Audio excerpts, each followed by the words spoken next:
বাংলাদেশের জাতীয় ও আন্তর্জাতিক মানবাধিকারের প্রতিশ্রুতি পূরণে ঢাকায় আনুষ্ঠানিকভাবে কাজ শুরু করল জাতিসংঘের মানবাধিকার বিষয়ক মিশনের কার্যক্রম। জেনেভা থেকে পাঠানো বিবৃতিতে তথ্যটি নিশ্চিত করেছে সংস্থাটি, যদিও শুরু থেকেই এর বিরোধিতা করে আসছিল বিভিন্ন রাজনৈতিক দল ও ইসলামী সংগঠন। মোর্শেদ হাসিবের রিপোর্টে বিস্তারিত। ঢালাইয়ের সেরা প্রিমিয়ার সিমেন্ট। গেল বছর জাতিসংঘের মানবাধিকার কমিশনার ফলকার তারকের সফরের পর থেকেই শুরু হয় ঢাকায় সংস্থাটি মিশন চালুর আলোচনা। এরপরে সংস্থাটির পক্ষ থেকে দেয়া হয় খসড়ার প্রস্তাব। পররাষ্ট্র থেকে আইন মন্ত্রণালয় হয়ে যা চূড়ান্ত করে বাংলাদেশের পররাষ্ট্র সচিবের স্বাক্ষরের পর পাঠানো হয় জাতিসংঘের জেনেভা অফিসে। সুনির্দিষ্ট করা হয় মিশনটির কাজের পরিধি, সুরক্ষা এবং অন্যান্য বিষয়। কান্ট্রি অফিসের যাবতীয় কার্যক্রমে জাতিসংঘ ছাড় দেয় একটি শর্তে, বাংলাদেশ 5টিতে।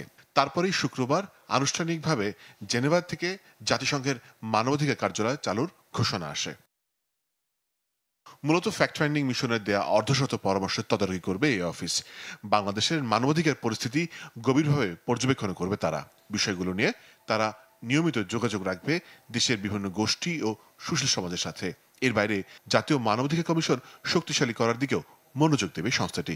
নজর রাখবে জুলাই-আগস্ট গণহত্যার বিচার প্রক্রিয়ায়। The UN Human Rights Office and the government of Bangladesh this week signed a 3-year memorandum of understanding. Since last August, as you know, our office's engagement with Bangladesh has significantly increased. The signing of this memorandum sends an important message of the country's commitment to human rights as a cornerstone of the transition.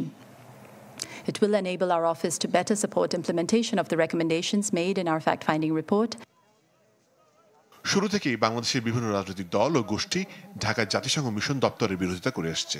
বাংলাদেশের কোন একটি শহরে জাতিসংঘের মানবাধিকার কমিশনের কার্যালয় দেখতে চায় না, বরদাস্ত করা হবে না। যে কিনা মূল্যে এই সিদ্ধান্ত আমরা সরকারকে প্রত্যাহার করতে বাধ্য করব।